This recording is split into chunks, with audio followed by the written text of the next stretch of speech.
Now, when did you first eat glass? I'm assuming the first time must have been when I was working with Sal back in the day. I didn't really start doing it consistently until I was working with Swing Shift Sideshow. Right. And the question I have that I've asked somebody else that eats glass, when you go to the bathroom, is it shinier or? Well, there's always a bit of a glittery component, you know, but I just think that's my natural, magical, delightful self. Yes. You know, I can't remember a time when it didn't smell like roses and come out glittery, so it's kind of a hard question to... Well, I mean, have you had trouble passing it? No, I've had some issues eating it. I've cut myself a few times. But, I mean... So is the trick just to eat really small pieces, or? No, I mean, I've eaten chunks, you know, I've eaten beer bottle thickness of glass. It's just the method of doing it so you don't fuck yourself up too badly, and then knowing what you're doing in order to do it as safely as possible. And if you... yeah, don't eat glass just for shits and giggles at home. That's dumb. Yeah, what's really led to sort of a sideshow resurgence starting in the 90s with Jim Rose and everything is the unique performers and the spin that he put on it. And your spin is, you know, other than your physical presence and your beauty and your height, is that you really can talk. You're very funny. I'm really and you lucky. you can really get a crowd engaged. Yeah, I couldn't point to any one thing that I ever did that made me comfortable talking on stage, but I'm comfortable talking on stage, and I've actually... It's easier for me to engage with the crowd and talk to people and feel if they're enjoying something, awesome, you can play with it. If they're fucking hating it, okay, you can play with it a different way. If, you know,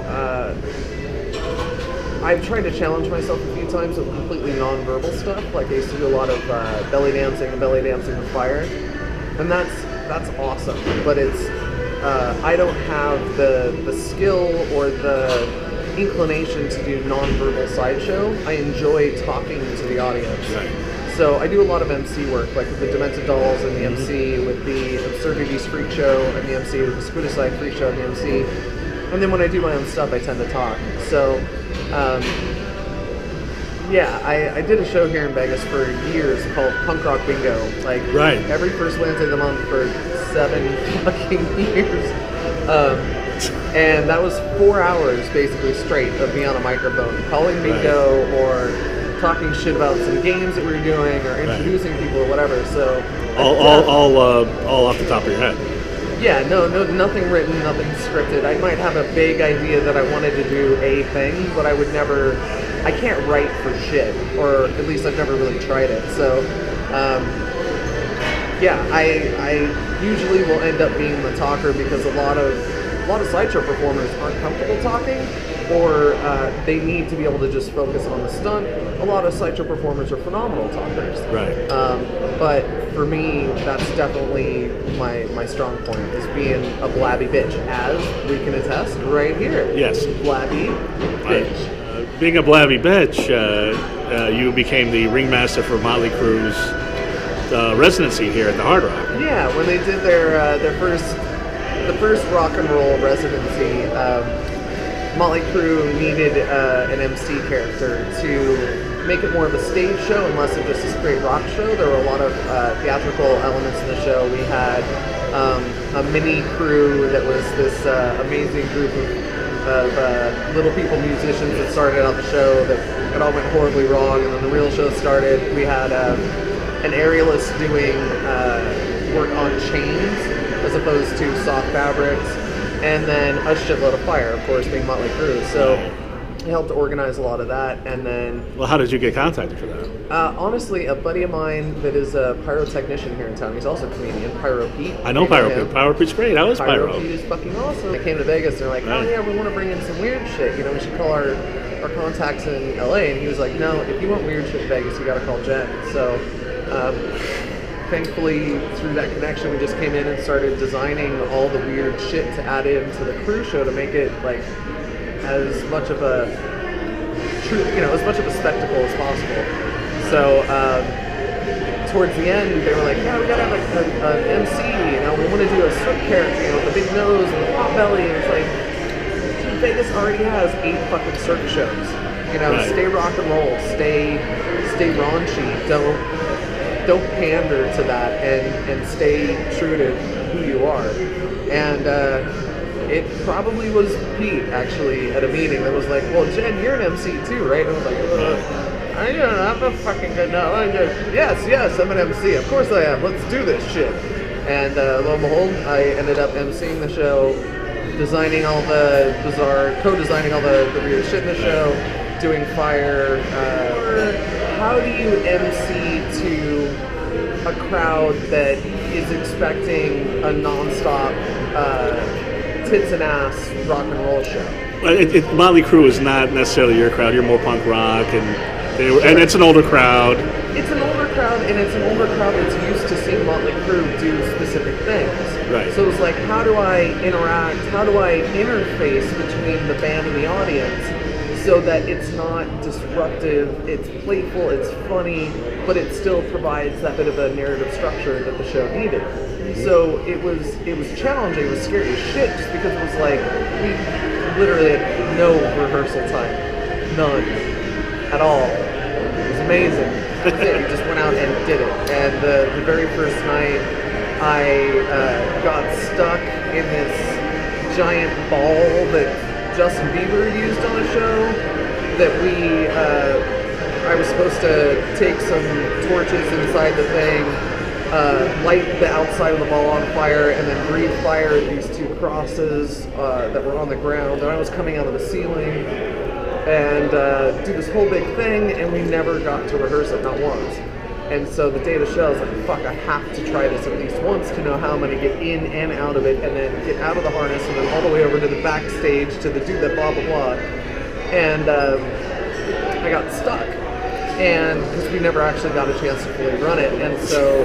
so you had a Spinal Tap moment at the Motley Crue show. I was over Motley Crue, like directly over them. I was center stage, and you can imagine how loud Motley Crue is on stage. It's deafening. And I've got 2 rigging guys. Basically, on the blueprints, there was supposed to be like a 3-foot by 3-foot spot that I could jump down, not jump, but then get access to the truss to get into this ball of doom and go down. When we actually got up there, it didn't exist. They're like, oh, those were old plans. So I actually had a 12-inch slot that I had to get through.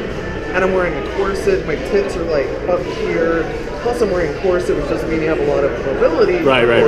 And I got all the crazy shit in my hair, wearing big poofy fucked up skirts and shit, and I completely got stuck. And I'm trying to talk to the 2 riggers above me, whose job it is to bring me out of this thing safely. And I'm just screaming at them, get me the fuck out of here, Mark, get out of here, I'm not gonna make my next kid, just go!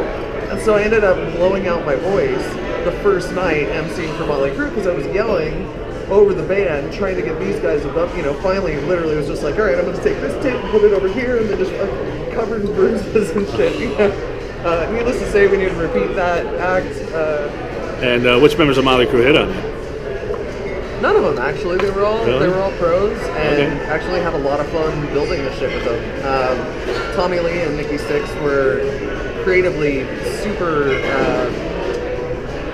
involved. We'd actually try to include body suspension, which is hanging from hooks. We worked out budgetarily and aesthetically and just technically how we were going to make it work. We're actually going to have a couple different suspension stunts in the show. And last minute budget changes happened, we had to cut it. But both Nikki Sixx and Tommy Lee were super into it, and we're like, okay, fuck yeah, how do we make this go? They're both spooky dudes. Right. And Mick Mars I didn't have a lot of contact with, but a lot of health problems. So for him, it's just come in, do the stuff he had to do, and then he'd just be back, taking care of himself physically. And then Vince Neil is Vince Neil. So I know you do a lot of stuff with the Amazing Johnathan, or you have throughout the years. How did you meet him? How did I meet him? I want to say he used to have these absolutely epic, legendary Halloween parties at his warehouse, and part of them would be pretty hardcore, over the top haunted house, and then the other part of the warehouses would be stage space and performances throughout the night. And I think we started doing fire for his show, for his party, and we would do fire out in the street, attaching it, and just absolutely go nuts. And it's the Amazing Johnathan. You can imagine his friends, they're all performers, and Sure. they want to know, all right, they're going to go to a Halloween party. They don't want to see the same old shit. They want to see some absolutely bad shit, over the top, what the fuck kind of entertainment. So for a couple of years, that was my job, was to try and holy fuck Amazing Johnathan with bizarre, crazy performances. So, And did you holy fuck Amazing Johnathan? a couple times, it's like, oh, we had a Little Red Riding Hood who was strapped into a kind of collodical setup, and her little basket of vegetables was used in every kind of manner of ways that you can think of, and then like 27 more. This is again working with Swing Shift Sideshow, they do these beautiful deep tissue skewering routines through each other's biceps, and labial suspensions, trying to hang the entire body weight off of the outer labia, and then of course tons of fire of anything you could light on fire that we could dance with, we did. So yeah, Sounds like quite a party. yeah, it's fortunate that he's not doing it anymore, but I was very happy to be involved for the years that I was, because we did some pretty stupid shit. Well, speaking of Halloween, yeah, when you were a little girl, what was your favorite Halloween costume as a little girl? Fuck. I don't really remember trick-or-treating too much. Like, I know I did it, but I also, I started working in haunted houses so young that my Octobers were really quickly just about working. Yeah. And that was more fun than what all the other kids were doing. Yeah, I got to do Halloween every day for a month. They got to do one night. Those suckers. And look at you now. Yeah. See, kids, stay in school. This is why. Get a job at 8. This is what happens. Right. I don't think there's any one most fucked up thing I've done in Vegas. I think it's probably the most fucked up thing is that I'm still alive, still here, still doing weird shit. So I have Vegas to thank for all of it, because I don't think there's any other city in the world where I can live cheaply enough to be able to work full time doing the weird shit that I do. And what is in the immediate future for Genocide? I am going to Omaha, Nebraska, God fucking help me, for a suspension convention, which is people hanging from hooks, of course. And I will be performing at Theater Bazaar in Detroit, in between the Squidling Brothers and some other performers. I'm going to take the show on the road in the area, so through Chicago and maybe Cleveland, and then down in New Orleans for about 9 days, basically just fucking off, possibly doing a show, nothing confirmed yet. And then I'm back in Vegas for Halloween week. I'm doing a lot of fire and fetish performances for the Fetish and Fantasy Halloween Ball. Of course. So I'm going to go to Dubai, and a friend of mine's performing, my partner's performing there in a place called Circle Soir. And then after that, I'm going to go hide underwater and scuba dive with some sharks in the Red Sea in Egypt for a while. Okay. Beyond that, I have no fucking clue. But you can find out more, of course, at genocide.com, JENNOCIDE.com, and find me on Facebook, and yeah.